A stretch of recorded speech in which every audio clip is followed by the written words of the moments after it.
So hey guys, Riding the Weaver Wave, and I'm back again. I know most of you are probably going to think today that I can't count, and that's not the case. I know I just did part 10, but I need to go back and do part 9.5. And there's a very important reason for it, and I'll explain that to you in the video. But again, it's Riding the Weaver Wave with our medical journey, and if you haven't hit that red subscribe button, please do that down on the bottom. If you like the video, give it a thumbs up. You might need a box of tissues for this video. This one is very emotional, and it's taken me a long time to pray about it and how to video it. So join my vlog, Riding the Weaver Wave, and you'll learn all about our medical journey and what we go through. Bye. See you in a few minutes. Thanks.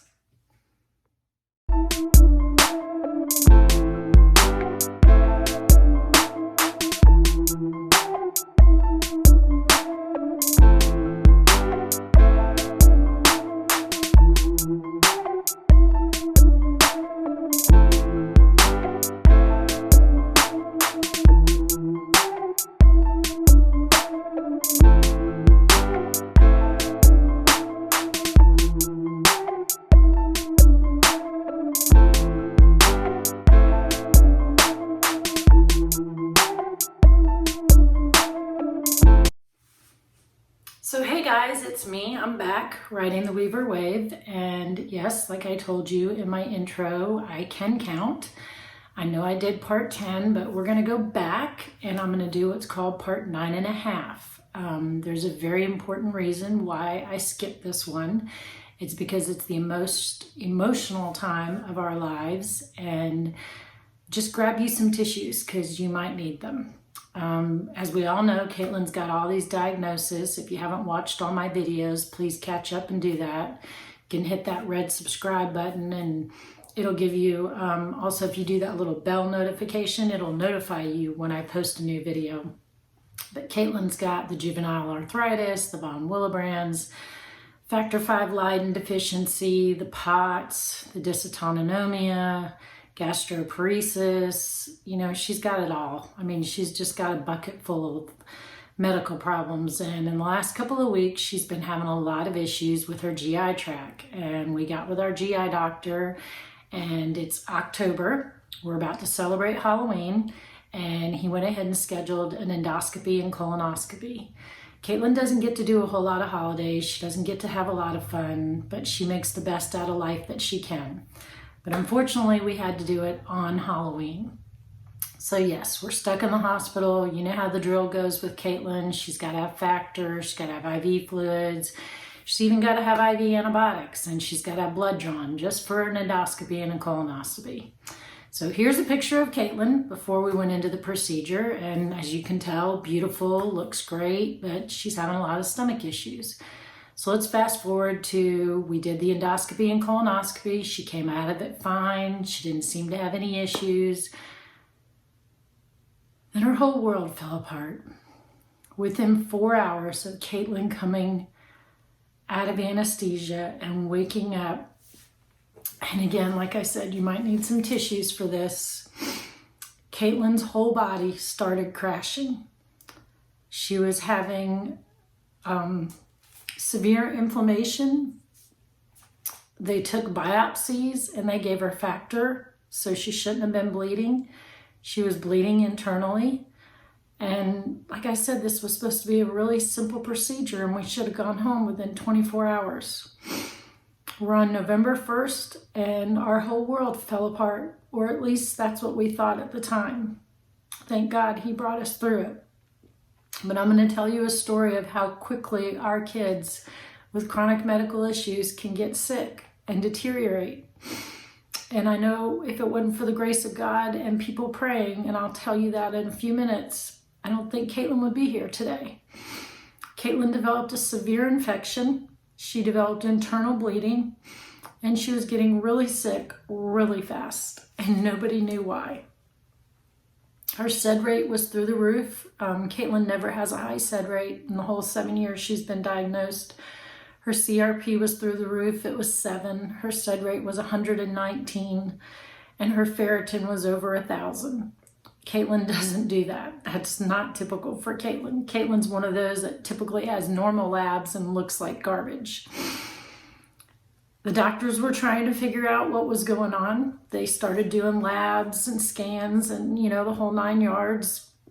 And they came back and told us we have a problem. Kaitlyn's ANC, which is our absolute neutrophil count, which should be well over 2,000, had dropped to 750.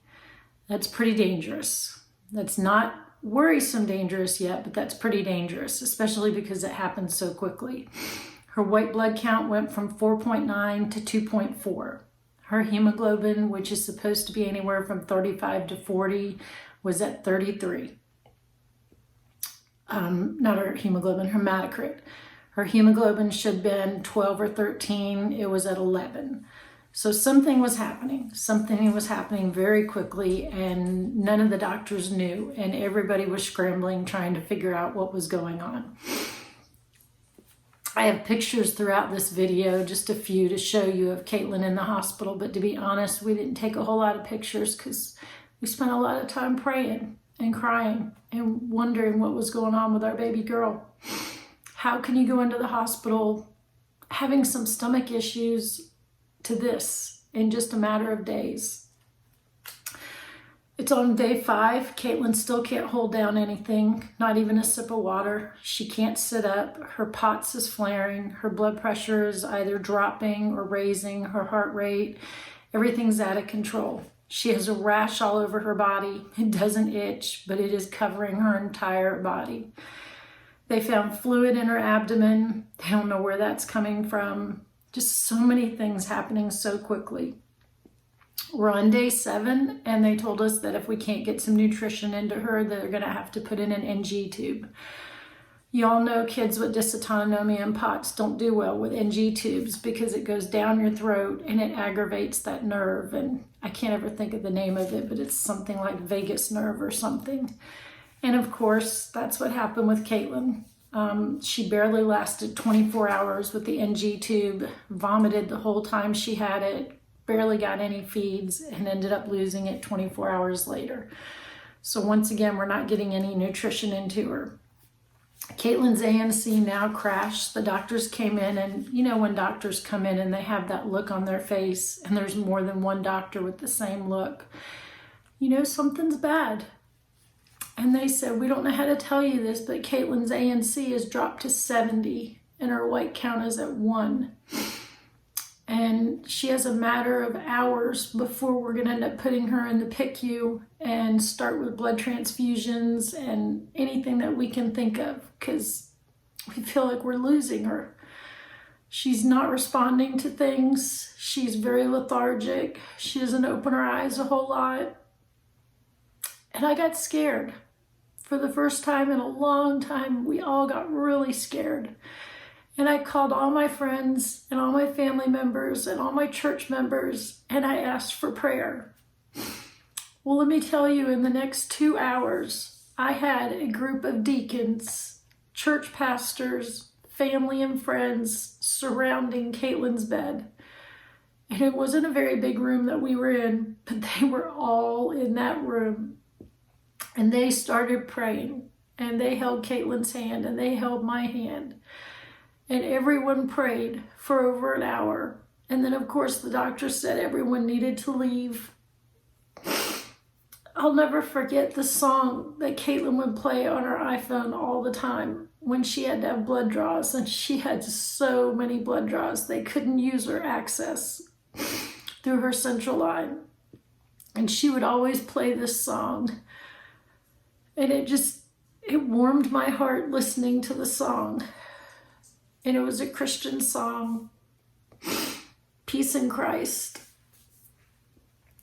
And when Kaitlyn got to the point where the doctor said her ANC can't go any lower, you're going to have to pray about this. You've got a matter of hours to let us know if you want to use this product called GCSF.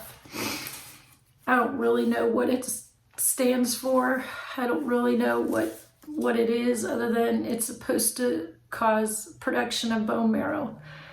The doctors decided they were going to do a bone marrow biopsy and see if something was going on that was beyond their control.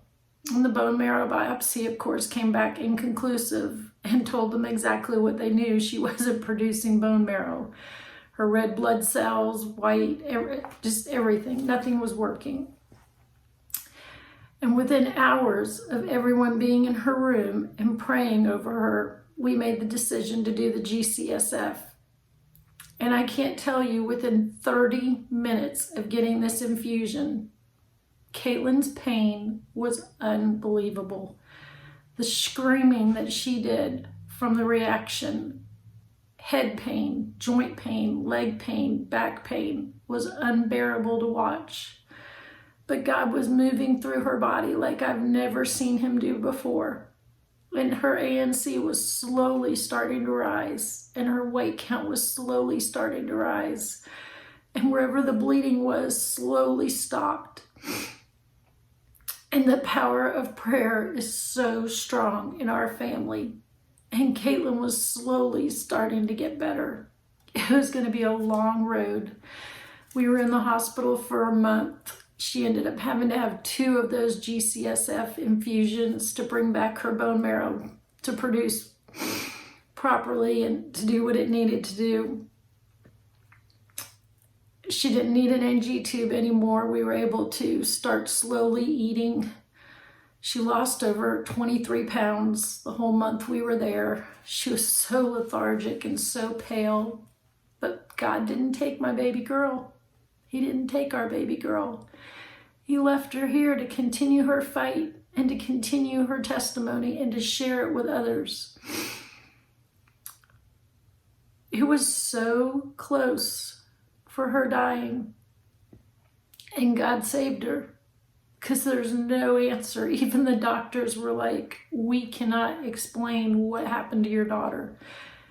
And to this day, no one can explain what happened to Kaitlyn, why her body did what it did from a simple endoscopy and colonoscopy. And the funny part about it is there was only minor inflammation in the biopsy results. So I don't know. Did Kaitlyn's body not like the endoscopy and colonoscopy? Did her inflammatory system overreact because of it? We'll never know, I don't think. All I do know is God was there, our friends, our church members, our deacons, our pastors, and they prayed, and God healed Kaitlyn, and we made it out of the hospital. It took her 2 months of being on homebound at home. We had to go back for constant blood work, transfusions, iron infusions, but she made it through it. And I want to tell you, if you don't have a relationship with God, you need to have one. Because we would have never ever made it through without him. So I want to thank every one of you that watched this video. And I'm sorry, I told you it was going to be emotional and it was going to be hard. But that was the hardest 3 months of our life with Kaitlyn. And I pray we don't ever have to go through that again. Jacob, the sadness he had, Scott, the worry that he dealt with, constantly having to leave work, come to the hospital, never knowing what Kaitlyn was going to be like, and how tired I got. But we do it. We push through and we do it. And God brings us through. And I thank you for watching and sharing our life with you. This is Riding the Weaver Wave through our medical journey, part 9.5. Love you guys. Bye.